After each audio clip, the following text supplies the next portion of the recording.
Mesdames et messieurs, chers téléspectateurs, bienvenue dans ce nouveau numéro de votre émission Notre fonction publique, moderne et performante au service de tous, l'émission qui nous donne toutes les informations sur la fonction publique. Aujourd'hui, gros plan sur les femmes de l'administration publique à travers cette cérémonie d'hommage placée sous le thème « Femmes en responsabilité dans l'administration publique, défis et engagement ». Cette cérémonie a été ponctuée par le lancement de la formation en leadership féminin en partenariat avec l'ambassade des États-Unis. Vivons ensemble les temps forts de cet événement.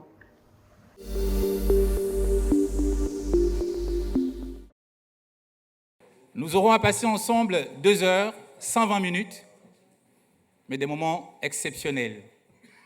Dans quelques instants, nos officiels seront là et cette date restera à jamais gravée. Leadership de femmes en responsabilité dans l'administration publique, mythe ou réalité? Quel défi pour quel engagement? Ces questions qui sont au cœur de la rencontre de ce jour ne sont pas les miennes.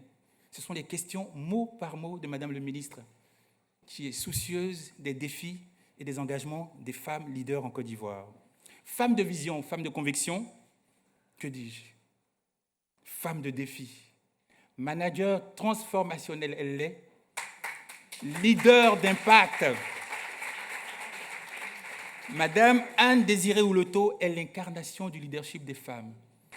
De la salubrité urbaine à la solidarité, la famille, la femme et l'enfant, de l'environnement, du développement durable à la fonction publique, avec passion et détermination, Madame le ministre a su faire du travail bien fait dans un environnement compétitif et hostile parfois, une profession de foi, la réussite.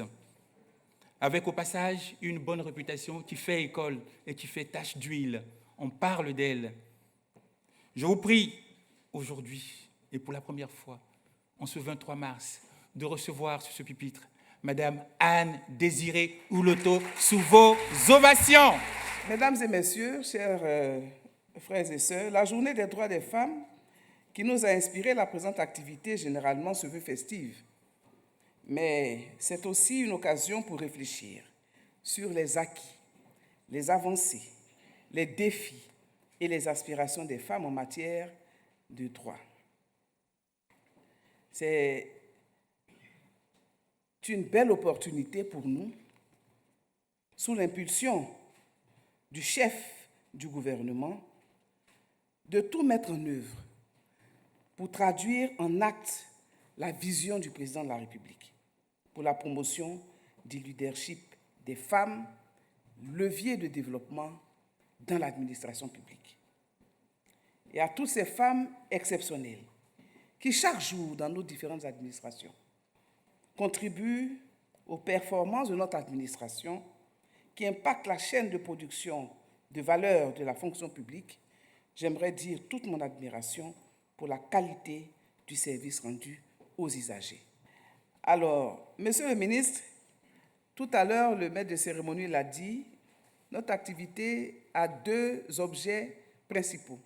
Le premier, c'est de rappeler le rôle de la femme dans notre administration publique et de dire qu'elle contribue fortement aux côtés des hommes et avec eux, et les mettre un peu plus en lumière pour que toutes les femmes de notre administration publique revisitent leurs responsabilités. Le deuxième volet, c'est le lancement du programme de leadership féminin en partenariat avec l'ambassade des États-Unis. Dans le cadre du processus d'amélioration des performances des animatrices des services publics, un point d'honneur a été mis par le ministère de la fonction publique sur la promotion du genre. Ainsi, une déclinaison du vaste programme triennal 2022, 2023, 2024 de formation en management des administrations publiques prévoit la mise en œuvre de la formation en leadership des femmes. Women Leader Training, le WLT. 23e promotion en 2023. 1000 femmes seront formées, 500 par année. Je vous demande d'accueillir ici maintenant Excellence Madame l'ambassadeur Jessica Davis-Ba. La question a été posée. Est-ce que nous sommes prêtes? Et je suis sûre je sais, je vois que oui, nous sommes prêtes. Nous qui sommes les personnes qui servent, public servants, les personnes qui servent le public, le peuple, je suis inspirée par vous.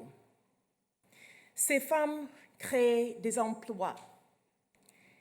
Les femmes servent les personnes qui sont en train de créer les emplois.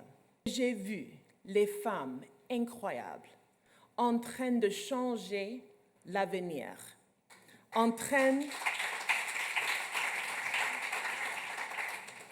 de créer l'avenir. Et elles ont démontré quelque chose que j'avais déjà remarqué, à savoir que le peuple ivoirien est un peuple dynamique. Les femmes ivoiriennes sont des femmes dynamiques. Les femmes ivoiriennes sont des leaders, des entrepreneurs qui fournissent un apport considérable à tous les niveaux de la société. Elles apportent une valeur ajoutée dans tous les secteurs, y compris la fonction publique, pour la construction de l'avenir du pays. Et pour ma part, l'ambassadeur des États-Unis et l'ambassade des États-Unis, nous allons concentrer sur la politique des 3 P, peuple, paix et prospérité. Nous allons ouvrir des nouvelles perspectives, d'augmenter les investissements. Nous allons créer des emplois ensemble pour nos 2 grands peuples. Nous allons continuer à investir dans le peuple ivoirien, dans les femmes ivoiriennes.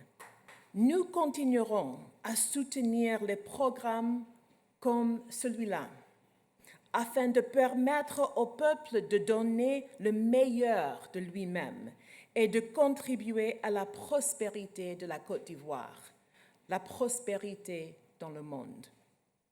Et au cours des prochains mois, vous pourrez accueillir des compétences importantes pour le développement professionnel, comme la prise de parole en public et le leadership. Ces compétences m'ont permis d'accéder au plus haut niveau du gouvernement des États-Unis. Je suis l'exemple des femmes et des hommes qui investissent dans l'avenir. Un président E4C, un gouvernement E4C. Je vous demande d'acclamer maintenant le ministre, représentant le Premier ministre, pour son discours. Merci. Je voudrais vous exprimer ma grande joie d'être parmi vous ce jour pour qu'ensemble, nous rendions hommage aux femmes qui ont impacté notre administration publique ivoirienne. Elles représentent pour nous nos mères, nos épouses et nos sœurs. À l'occasion de ce mois de mars, mois dédié à la célébration des droits des femmes, il semble indiqué de réfléchir sur la condition féminine dans le monde et particulièrement dans l'administration publique ivoirienne et de magnifier leur contribution au développement de notre pays. De la zone rurale en zone urbaine, ces femmes de l'administration publique œuvrent inéluctablement à l'essor socio-économique de la Côte d'Ivoire. Cette cérémonie qui nous rassemble nous offre d'une part une tribune de partage d'expériences entre les mères pionnières et leurs filles de la génération nouvelle et est l'occasion du lancement du programme de formation en leadership féminin pour les femmes fonctionnaires et ceci tombe à point nommé. À ce stade de mon propos, mesdames et messieurs, il me plaît d'indiquer que le gouvernement ivoirien, sous le leadership de son Excellence, Monsieur le Président de la République, s'est engagé à contribuer significativement à l'amélioration des conditions de vie, de participation et de travail des femmes dans tous les secteurs d'activité. Il s'agit, entre autres, de la nomination de femmes aux postes de responsabilité dans l'administration publique ivoirienne, la réforme de la loi portant code civil intégrant une amélioration des droits de la femme, la création de conditions propices à la scolarisation de la jeune fille, l'instauration de quotas de participation des femmes aux joutes électorales, le financement de projets d'autonomisation des femmes avec la mise en place de fonds structurels, la répression des violences basées sur le genre, notamment la lutte contre le harcèlement dans l'administration publique ivoirienne. Mesdames et messieurs, ce jour, le ministère de la fonction publique nous convie à la découverte du parcours inspirant de femmes modèles qui ont impacté l'administration publique ivoirienne. Sous le thème « Femmes en responsabilité dans l'administration publique ivoirienne, défis et engagements », il est question de faire connaître non seulement leur parcours, mais également de mettre en exergue les bonnes pratiques. Dans cette dynamique de transmission de savoir et de partage d'expériences, ce panel contribuera, à n'en point douter, à renforcer les caractéristiques du fonctionnaire nouveau pour une administration publique encore plus performante. Par ailleurs, je me réjouis de l'excellente collaboration entre le gouvernement ivoirien et l'ambassade des États-Unis, dont l'un des fruits est le programme de formation en leadership des femmes. Ce programme permettra de renforcer les capacités de 1000 animatrices du secteur public en les dotant d'aptitudes managériales sur une période de 2 ans. Le leadership, parfois, surtout parce qu'aujourd'hui, les femmes, à l'ère du digital et du numérique, n'ont plus d'efforts à faire. Et je pense que ces questions de digitalisation font figure de changement en réalité. Et pour être un leader, et surtout un bon leader, je pense qu'il faut toujours avoir à l'esprit d'aller avec le changement. Alors, je vais étayer, comme je l'ai dit, dans le leadership. Moi, je peux dire que c'est vrai, comme elle a dit, à la fois les deux, mais même si on est inné, même si le leadership est inné, même si après on devient leader, mais ça dépend des valeurs que nous avons reçues. Lorsque j'ai eu l'honneur, il y a quelques années, en 2019, d'être agréablement surprise, en janvier 2019, que je sois appelée pour être directeur général des forêts et de la faune pour le ministère des Eaux et Forêts, pour la Corporation des Eaux et Forêts. Je pense que c'était une première, mais je n'en revenais pas. La femme au centre de la paix. Pour préserver la femme est là. Donc c'est un facteur de cohésion sociale. C'est un facteur de paix. Donc la femme initie la paix. Ça, c'est important.